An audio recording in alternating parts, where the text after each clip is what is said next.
Hello friends, स्वागत है आपका अपने YouTube channel the peak institute में। तो फ्रेंड, हम बात करेंगे कि किस प्रकार से मैंने बीपीएससी टीआरई 3 में सिलेक्शन लिया है, क्या मेरी स्ट्रेटजी रही, कितना पढ़ा, क्या क्या पढ़ा, कैसे पढ़ा या क्या सोच रहे हैं, इन सब के बारे में चर्चा करेंगे। तो सबसे पहले शुरुआत करते हैं बीपीएससी टीआरई 1 में। तो टीआरई 1 जब मैंने दिया था तो मैंने किरण पब्लिकेशन की बुक आती है, उसको मैंने लगाया था। तो उसमें जो मेरे मार्क्स बनते थे वो लगभग 90 के अप्रॉक्स में, कभी 100 तक भी जा चुके हैं। लगभग 90 के अप्रॉक्स में रहते थे, 90 प्लस। तो क्या हुआ, पहली बार बीपीएससी का एग्ज़ाम होना था टीआरई 1 का, और इतना ज्ञान भी नहीं था क्योंकि बीपीएससी एग्ज़ाम करा रही थी, तो पता भी नहीं था किस लेवल में एग्ज़ाम आ सकता है। तो प्रिपरेशन स्टार्ट की, सोर्स लाया इधर उधर से, जैसे बिहार का जो SCRT चलती है वो सोर्स लाया, सब पढ़ कर गया, ये बाबर अकबर वगैरह सब पढ़ा, कहीं कुछ भी नहीं आया। तो टीआरई 1 में क्या हुआ, मैथ का जो लेवल था वो अच्छा खासा लेवल आया, और अच्छी मैथ थी। लेकिन कारण ये होता है कि आप जब किसी चीज़ को रेगुलर नहीं करेंगे तो आपका रिजल्ट नहीं मिलेगा। वही मेरे साथ भी हुआ, मैथ में प्रैक्टिस अच्छी खासी नहीं की और मैथ के क्वेश्चंस काफ़ी गलत हुए। तो रिजल्ट आए, 63 मार्क्स मेरे आए थे बीपीएससी टीआरई 1 में। पहले से ही मैं सामान्य विद्यार्थी रहा हूँ, बहुत अच्छा तो नहीं रहा हूँ, लेकिन हाँ, बस ये था कि यूपी में काफ़ी टाइम लग रहा है, वैकेंसी का भी कुछ अता पता भी नहीं है, सिलेक्शन लेना था। टीआरई 1 में पूरा लगा 1.5-2 महीने, मैंने काफ़ी मेहनत की, लाइब्रेरी ज्वाइन की, लेकिन सिलेक्शन नहीं हुआ। इसके बाद मैंने टीआरई 2, अब पता चल गया था कि कितना पूछा जा रहा, क्या पूछा जा रहा, क्या पैटर्न है। उस पैटर्न पर प्रिपरेशन की, 1000 पोस्ट थी और अच्छी खासी तैयारी की उसमें भी, लेकिन मार्क्स आए मेरे 81। इसके बाद बात करते हैं टीआरई 3 आया, और जैसे टीआरई 3 आया उस पर लग गए, पूरी मेहनत के साथ लग गया।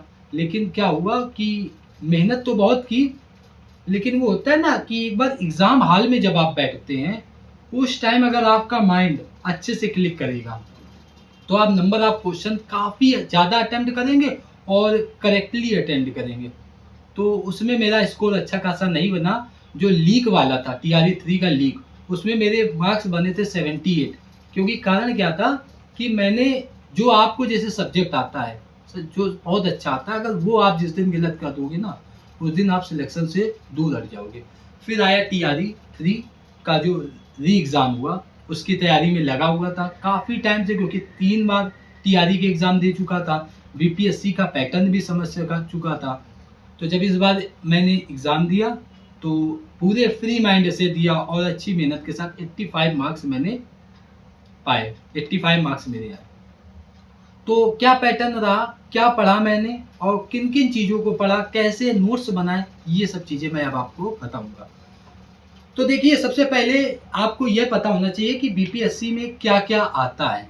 जब आपको ये पता होगा तो आप इजीली उसको क्रैक कर सकते हैं।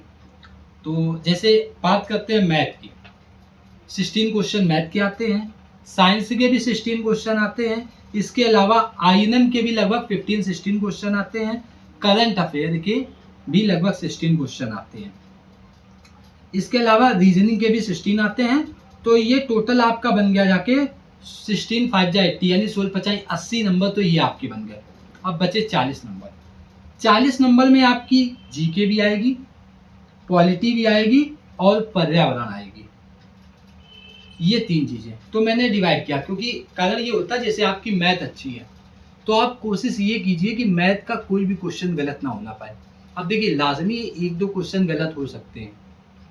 अगर हमको कंपटीशन में आगे जाना है, सबसे बेहतर प्रदर्शन करना है, तो हम अपने उस सब्जेक्ट को पकड़ेंगे जिस पर हम सबसे बेहतर काम कर सकते हैं। तो मैथ जैसे 16 क्वेश्चन के लगभग आए हुए थे इस बार, तो मेरा सिर्फ एक क्वेश्चन गलत हुआ था। रीजनिंग में भी मेरे लगभग एक क्वेश्चन वो मेरी ही गलती से गलत हुआ था, ऐसे 2 क्वेश्चन मेरे गलत हुए। आइनम, आइनम पढ़े कहाँ से, तो काफ़ी सोर्स है, मैं भी सोर्स आपको अवेलेबल कराऊंगा, लेकिन मैं आपको अभी के लिए कहूँगा कि आप घटना चक्र की एक बुक ले लें, जो बीपीएससी की बुक है, घटना चक्र प्रीवियस ईयर।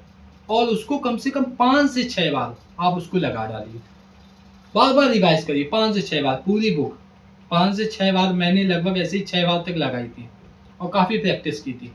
तो चीज़ें जो आपको याद होती रहें उनको वहीं पर लिखते रहिए। INM के अपने शॉर्ट्स नोट्स भी बनाए थे, जैसे ये A4 साइज का पेज होता है। तो मैंने क्या किया, इन पेज में 10 पेज मैंने लिए थे A4 साइज के, और मैं चाहता था कि वो मैं चीज़ लिखूं। मतलब याद तो आप बहुत कुछ कर लेते हैं, तो अपने सेल्फ नोट्स याद करने के बाद जो चीज़ें आप याद रख पा रहे उन चीज़ों को आप लिखिए, और कुछ चीज़ें याद करिए फिर लिखिए। ऐसे क्या होता है कि आपकी मेमोरी में वो सब पहले से ही एक प्रकार से स्टोर हो जाता है, तो आपको एग्जाम हॉल में कोई प्रॉब्लम नहीं होगी, क्योंकि आपने खुद से ही नोट्स बनाए थे और बार बार उसको रिकॉल करेंगे तो आपको उसका बहुत फ़ायदा मिलेगा। मुझे भी जैसा कि बेनिफिट मिला था। इसके बाद बात करते हैं साइंस की। तो साइंस की आप NCERT पढ़िए 6 से लेकर 10th लेवल तक की। मेन जो आपको पढ़नी है 9th और 10th की, क्योंकि मेन 9th 10th बहुत मेन है, यहाँ से सबसे ज़्यादा क्वेश्चन पूछे जाते हैं। तो साइंस की यहाँ से आप पढ़ सकते हैं। पॉलिटी, इसके बाद EVS की एक उत्कर्ष क्लास का चैनल है जहाँ से मैंने पर्यावरण पढ़ी थी। मैथ के लिए आप कई टीचर हैं, आपको जिसकी समझ में आती हो आप उसकी पढ़िए, लेकिन मैं आपको प्रेफर करूँगा, एक प्लेटफॉर्म चैनल है उसमें एक सर पढ़ाते हैं विक्रमजीत सर। मैंने उनकी मैथ, वो हालांकि 6 to 8 और 9 10th लेवल का पढ़ाते हैं, मैं सिर्फ उनके से मैं प्रैक्टिस करता था। क्वेश्चन का लेवल अच्छा देते थे, उनसे मेरी प्रैक्टिस अच्छी चलती थी। इसके बाद बात करते हैं करंट अफेयर, क्योंकि कारण क्या होता है ना, करंट अफेयर एक ऐसा सब्जेक्ट होता है कि किसी को नहीं पता होता क्वेश्चन कहाँ से आएगा, और हम ये भी जानते हैं कि अगर क्वेश्चन बहुत ही कहीं अलग से आया होता है तो वो सबके लिए वही होगा, ऐसा नहीं कि हमारे लिए ही सिर्फ है। मैंने स्पीडी की एक बुक खरीदी थी। इसके अलावा मैंने एक नेक्स्ट एग्जाम चैनल है, वो डेली बाय डेली क्वेश्चन देते हैं, मतलब 15 मिनट का लगभग वीडियो डेली अपलोड करते हैं। उससे मैंने वो डेली एक वीडियो देखता था उनका।